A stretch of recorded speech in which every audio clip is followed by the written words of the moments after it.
Question number 6. Which of the following Grignard reagents will be used to prepare this compound? This compound's name is cyclohexyl methanol. When treated with methanol, that means formaldehyde. चार options आपको दिए गए हैं. ये चार options के name मैं एक एक करके आपको बता देती हूँ. सबसे पहले है methyl magnesium bromide, number A में. नंबर बी में है cyclohexyl methyl magnesium bromide. Number C में है cyclohexyl magnesium bromide.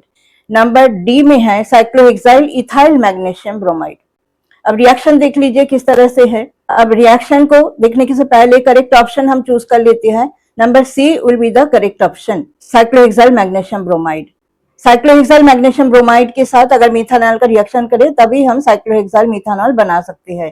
First step में क्या होगा, कार्बन और ऑक्सीजन के बीच में जो डबल बॉन्ड है, oxygen being more electronegative pi electrons खींच लेगा, ऑक्सीजन के ऊपर नेगेटिव चार्ज आएगा पार्शियल और कार्बन के ऊपर पार्शियल पॉजिटिव चार्ज. उसी तरह से मैग्नीशियम और कार्बन के बीच में साइक्लोहेक्साइल मैग्नीशियम ब्रोमाइड में भी इलेक्ट्रोनेगेटिविटी डिफरेंस है. Magnesium being highly electropositive will be partially positively charge, carbon will be partially negatively charged. Now MgBr will come with oxygen, यहाँ पे एडिशन रिएक्शन होगा और कार्बन के साथ आ जाएगा साइक्लोहेक्साइल पार्ट. इसके बाद हम करेंगे एसिड हाइड्रोलिसिस. एसिड हाइड्रोलिसिस करने से हमें क्या क्या कंपाउंड मिलेगा, वही साइक्लोहेक्साइल मिथानॉल हमें मिल जाएगा और साथ में बनेगा hydroxy magnesium bromide. Question number 7. The secondary valency of platinum in this complex ion PtN2Cl2+2, ये जो कॉम्प्लेक्स कटायन है इसमें प्लैटिनम का सेकेंडरी वैलेंसी पूछ रहा है. आपको चार ऑप्शन दिए गए हैं. अब सेकेंडरी वैलेंसी मतलब आप क्या समझते हो, कोऑर्डिनेशन नंबर, नथिंग एल्स. तो देखिए ये क्या है, इथेन 1,2 डायमीन, जिसको कॉमनली इथिलीन डायमीन कहा जाता है. इथिलीन डायमीन या तो इथेन 1,2 डायमीन, ये जो है एक डाइडेंटेड लिगैंड है. दो कोऑर्डिनेट कोवैलेंट बॉन्ड बना सकते हैं सेंट्रल मेटल आयन के साथ. इसका जो स्ट्रक्चर है वो देख लीजिए, CH2NH2 CH2NH2. इसमें जो नाइट्रोजन एटम्स है उसके ऊपर एक एक लोन पेयर है और यही लोन पेयर से नाइट्रोजन एटम्स क्या कर सकते हैं, दो coordinate covalent bond central metal ion के साथ बना सकते हैं. तो एक EN अगर दो बॉन्ड बना सकते हैं तो 2 EN 4 बॉन्ड बनाएगा. और जो Cl है यहाँ पे, Cl एक मोनोडेंटेड लिगैंड है. Cl एक ही कोऑर्डिनेट कोवैलेंट बॉन्ड बना पाएगा. 2 Cl है तो 2 कोऑर्डिनेट बॉन्ड बनेगा. So total number of coordinate covalent bonds यहाँ पे 6 होगा. सो दैट मीन्स यहाँ पे जो कोऑर्डिनेशन नंबर है प्लैटिनम का वो कितना है, 6 है. That means secondary valency platinum का इस कॉम्प्लेक्स आयन में 6 है. सो कौन सा ऑप्शन हमारा करेक्ट हो रहा है, नंबर ए करेक्ट हो रहा है. क्वेश्चन नंबर 8 ऑर्गेनिक से क्वेश्चन है. ये एक ईथर है CH3COO2H5.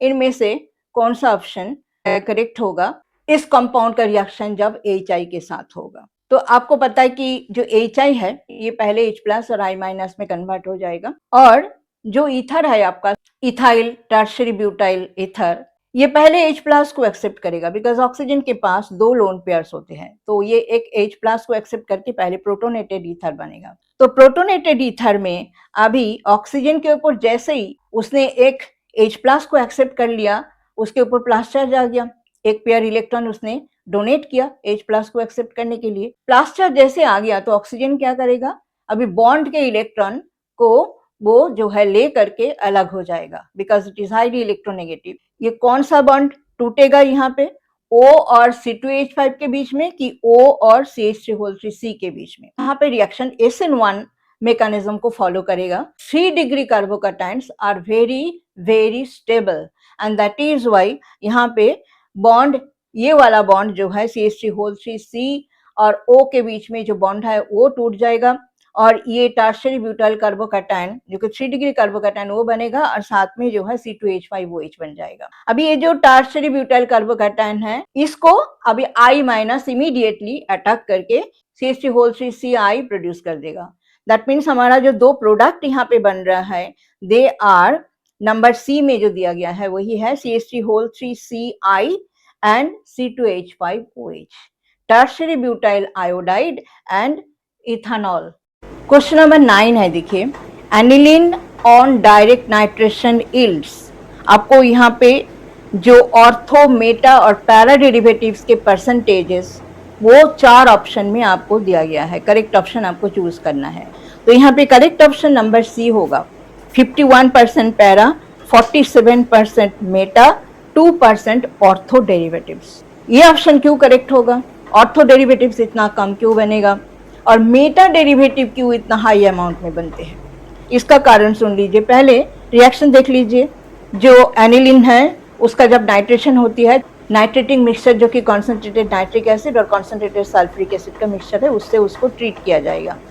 सो तीनों प्रोडक्ट बनेंगे, पैरानाइट्रोएनिलिन, मेटानाइट्रोएनिलिन और ऑर्थोनाइट्रोएनिलिन। अब ऑर्थोनाइट्रोएनिलिन का जो परसेंटेज है सबसे कम होगा, बिकॉज यहाँ पे दो बाल्की ग्रुप जो है जैसे पास पास आ जाएंगे, नाइट्रो ग्रुप और NH2 ग्रुप, एमिनो ग्रुप, तो इनके बीच में स्टेरिक रिपल्शन होगा, क्राउडिंग इफेक्ट जिसको बोलते हैं, जिसके कारण ऑर्थो प्रोडक्ट जो है काफी कम मात्रा में बनेगा, तो ये 2% ही बनेगा। मेटा प्रोडक्ट इतना हाई अमाउंट में बनने का कारण क्या है? Under this strongly acidic condition काफी मात्रा में एनिलीन जो है एक एक प्रोटॉन को एक्सेप्ट करके एनिलीनियम आयन में कन्वर्ट हो जाएगा, because aniline is a base, nitrogen के ऊपर एक लोन पेयर है, तो ये प्रोटॉन एक्सेप्ट करेगा एसिड से और प्रोटॉन एक्सेप्ट करके एनिलीनियम आयन में कन्वर्ट हो जाएगा। एनिलीनियम आयन मतलब बेंजीन रिंग, उसके ऊपर NH3, N के ऊपर प्लस चार्ज आ जाएगा।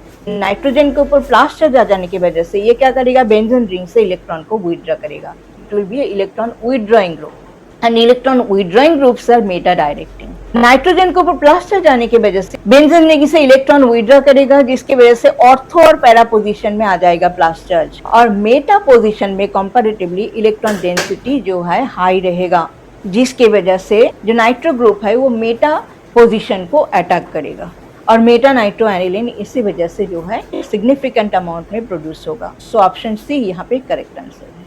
Question number 10, which of the following is not true about enantiomers? अब एनांशियोमर्स क्या है आपको पता ही होगा, they are the optical isomers. अब ये ऑप्टिकल आइसोमर्स में डिफरेंस क्या चीज की होती है, कैसे हम इनको डिफरेंशिएट करते हैं?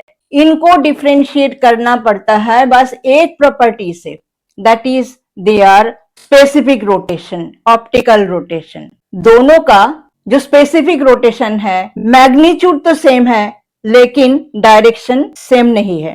प्लेन पोलराइज लाइट को एक अगर राइट हैंड साइड में घुमाते हैं, दूसरा उतना ही अमाउंट में लेफ्ट हैंड साइड में घुमा देते हैं। जो डेक्स्ट्रो रोटेटरी है उसका अगर प्लस साइन से हम रिप्रेजेंट करते हैं तो लेवो रोटेटरी को हम माइनस साइन से रिप्रेजेंट करेंगे। तो यहाँ पे क्वेश्चन में ये बोला है कि they have the same chemical reactivity, they have the same specific rotation, they have the same melting and boiling point, they have same refractive index। अब देखिए एनांशियोमर्स के जो फिजिकल एंड केमिकल प्रॉपर्टीज है वो सेम होते हैं, they differ only in the optical rotation.